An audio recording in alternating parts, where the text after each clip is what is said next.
തദ്ദേശ തെരഞ്ഞെടുപ്പ് അടുത്തിരിക്കെ പാലക്കാട് ബി.ജെ.പിയിൽ വിഭാഗീയത രൂക്ഷം.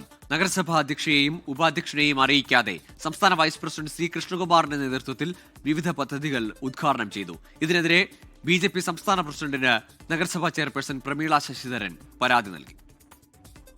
നഗരസഭയിലെ കൊപ്പം വാർഡിലെ ബയോമെഡിക്കൽ ലാബിന്റെ നിർമ്മാണ ഉദ്ഘാടനവും ചെട്ടിത്തെരുവ് വാർഡിലെ അംഗനവാടി ഉദ്ഘാടനവുമാണ് ഇന്നലെ നടന്നത്. പി.ടി. ഉഷ എം.പിയുടെ ഫണ്ട് ഉപയോഗിച്ചായിരുന്നു പദ്ധതികൾ. എന്നാൽ പരിപാടികളുടെ പോസ്റ്ററിൽ സി കൃഷ്ണകുമാറും ഭാര്യയും വാർഡ് കൗൺസിലറുമായ മിനി കൃഷ്ണകുമാറും മാത്രം.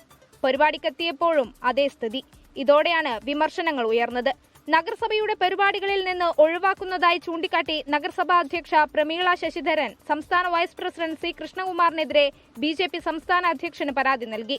നേരത്തെ നിയമസഭാ ഉപതെരഞ്ഞെടുപ്പിൽ കൃഷ്ണകുമാറിനെ സ്ഥാനാർത്ഥിയാക്കിയതിനെതിരെ ചൊല്ലിയുണ്ടായ ചേരിപ്പോര് RSS നേതൃത്വം ഇടപെട്ടാണ് പരിഹരിച്ചത്. എന്നാൽ തെരഞ്ഞെടുപ്പ് അടുത്തതോടെ മേൽക്കൈ സ്ഥാപിക്കാൻ സി കൃഷ്ണകുമാർ പക്ഷം മനഃപൂർവ്വം പ്രശ്നങ്ങൾ ഉണ്ടാക്കുന്നതായാണ് ആരോപണം. 24 പാലക്കാട്. ലോകത്തെവിടെയായാലും ഏത് സമയത്തും 24 വാർത്തകളും ഓഗ്മെന്റഡ് റിയാലിറ്റി പാക്കേജുകളും എക്സ്പ്ലെയിനറുകളും വിശദമായി കാണാൻ ഞങ്ങളുടെ യൂട്യൂബ് ചാനൽ നിങ്ങൾക്ക് സബ്സ്ക്രൈബ് ചെയ്യാം.